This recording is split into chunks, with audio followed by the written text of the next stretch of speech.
이 사례에서 대통령께서 정확히 지적하셨듯이 저임금 장시간 노동이 재해자의 집중력을 저하시켰고 이러한 것들이 모여서 재해자의 불안정한 행동이 나타났다는 점에서 그동안 우리는 재해자의 불안정한 행동을 원인으로 지목해 오지 않았나. 우리 정부에서는 원인과 결과를 뒤바꾸지 않겠습니다.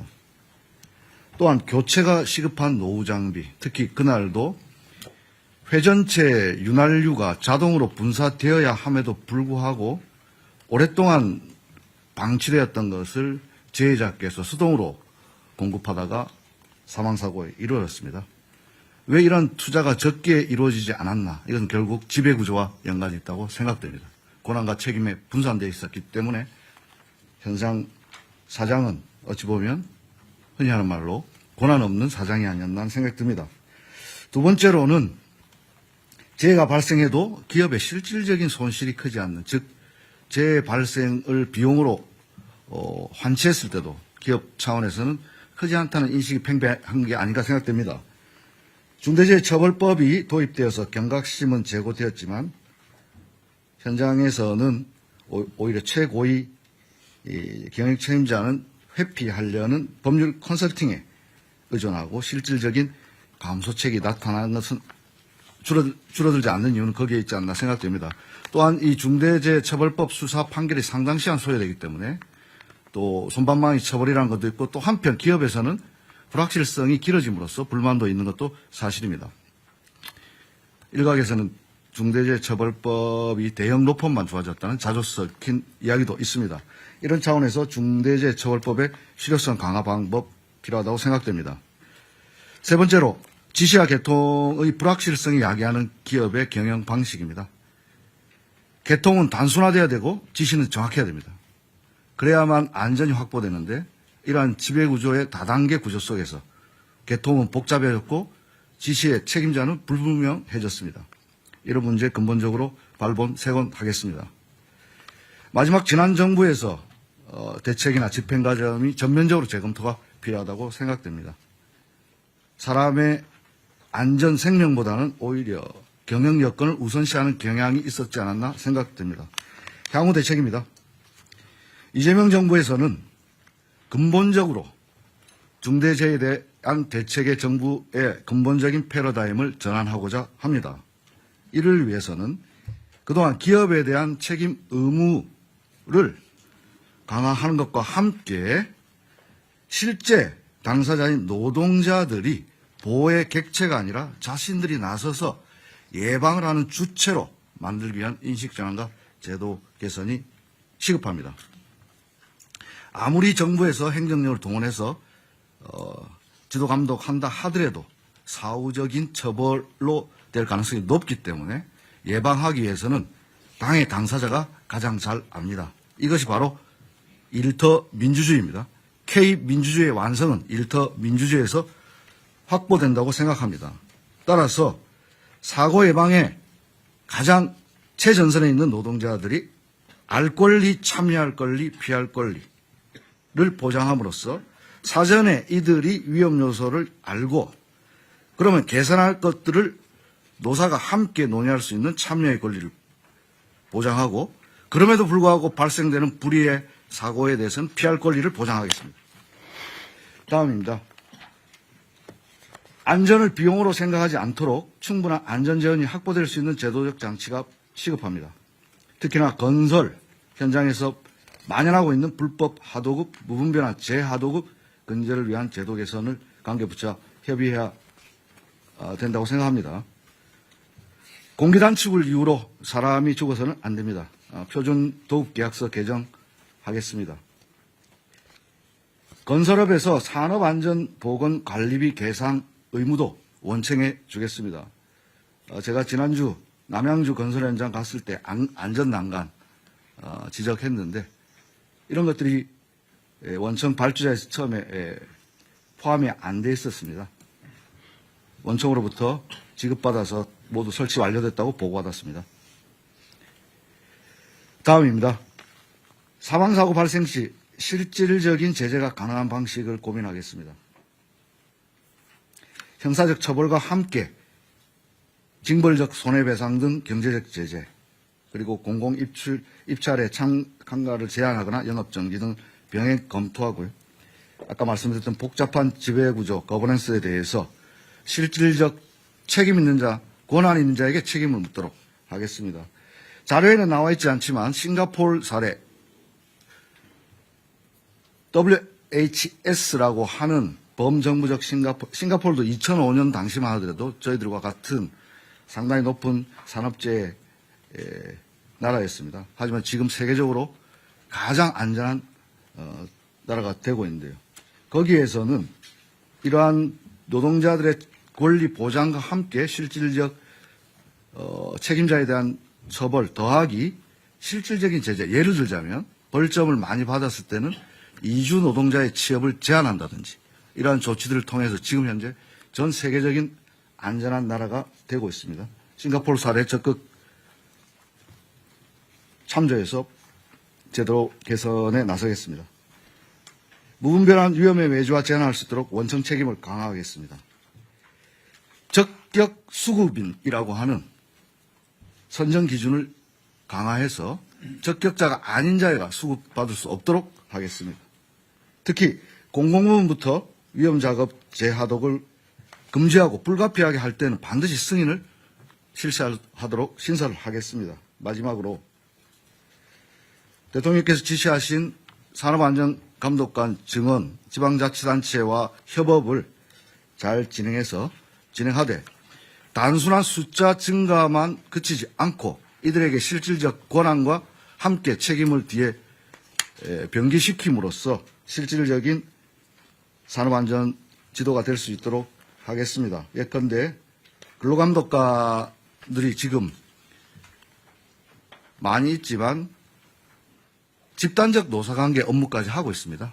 노동조합 동향 보고 이런 불필요한 업무 확 줄이고 여기에 집중할 수 있도록 일하는 방식도 바꾸겠습니다. 대통령께서 SPC에서 특공대가 되어야 된다고 지시하셨는데 특공대 만들어서 예를 들어서 실무 경력을 가진 퇴직자와 신규자를 2인 1조로 해서 이른바 노동안전 투캅스 만들어서 계속 페트롤카를 돌리고 불시에 점검할 수 있도록 하겠습니다. 이상과 같이 대책을 보고 드리고 관계 부처와의 내용은 자료 참조해 주시면 되겠습니다. 이상입니다. 네, 요즘 노동자 출신이 노동부 장관이 되셨으니 옆에 중소기업부 장관은 중소기업을 잘 챙기시고 네. 산업부 장관은 기업들을 잘 챙기시고 자 그런 방향으로 갑시다. 그렇게 가는데 일단은 각 부처가 준비한 거 얘기하기 전에 꼭 준비 안 했던 부처라도 말씀을 하셔도 됩니다. 자중간에 이게 옛날에 제가 어릴 때 올리버 트위스트라는 소설책을 본 일이 있는데 그 어릴 때는 몰랐는데 나이가 들어서 알고 보니까 그게 소년 노동의 잔혹함을 풍자한 책이었어요. 그 노동법이 생겨난 이유가 이러다가 노동자들이 다 전멸을 해가지고 일 시킬 사람이 없어지니까 우리 밤에는 여성들 아이들은 노동시키지 말자. 또는 뭐 13살 이하는 쓰지 말자. 키우자. 그렇게 해서 노동법이 생겨났다고 하잖아요. 예, 공장법의 시초입니다. 네. 하여튼 그 노동법들이 현장에서는 잘 안 지켜지는데 특히 산업안전에 관한 기준들을 다 법에 정해져 놨잖아요. 그죠? 네. 추락 방지 시설이니 뭐니 뭐 온갖 뭐 예를 들면 폐쇄 공간에 들어갈 때는 뭐 호흡을 다 해야 된다 뭐 온갖 게 다 있는데 그거 다 안 지켜서 나는 사고들이죠. 거의 대부분이. 거의 대부분이 그렇습니다. 예. 그거 안 지킨 이유는 돈 드니까. 네, 비용입니다. 비용 드니까. 네. 원청에서 안 주니까. 근데 이게 아주 단순한데 그 비용을 아끼는 게 이익이니까 계속 아끼겠죠. 근데 만약에 이걸 아꼈는데 보험 원리상 비용이 나중에 지출해야 되는 대가가 이것보다 훨씬 더 크더라. 라고 하면 절대 이러지 않을 거예요. 그죠? 그렇습니다. 그건 뭐냐면 결국은 제재나 대가가 너무 약한 거죠. 그러니까 차라리 사람이 죽는 위험을 감수하는 게 이익인 사회인 거죠. 그래서 이게 핵심적인 원인인 것 같으니까 아까 말씀하신 것처럼 근로감독관 300명 빨리 구성하라는데 몇 명 했어요?